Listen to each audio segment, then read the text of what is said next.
tekan macam ni dan dia buka sekejap. Depan korang ni ialah Haval Raptor yang akan masuk ke pasaran Malaysia tak lama lagi.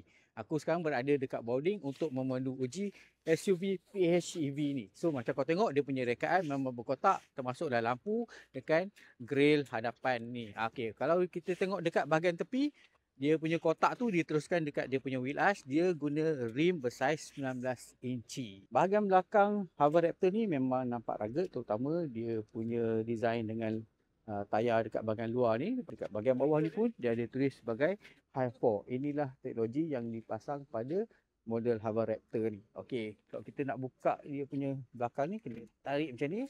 Dia siap ada strap. Dan dia boleh buka 90 angle, 10 degree angle. So lagi senang kau nak turun ataupun naikkan barang. Dekat bahagian bawah ni dia ada tools untuk kau gunakan. Dan ruang untuk meletak barang kat sini memang agak luas. Dia guna enjin 1.5 liter turbo dengan 2 motor elektrik. Power dia dalam 443 HP dan 750 Nm of torque. Haval Raptor ni confirm akan masuk Malaysia. Tapi bila masuk nanti, kau rasa berapa harga dia? Cuba teka.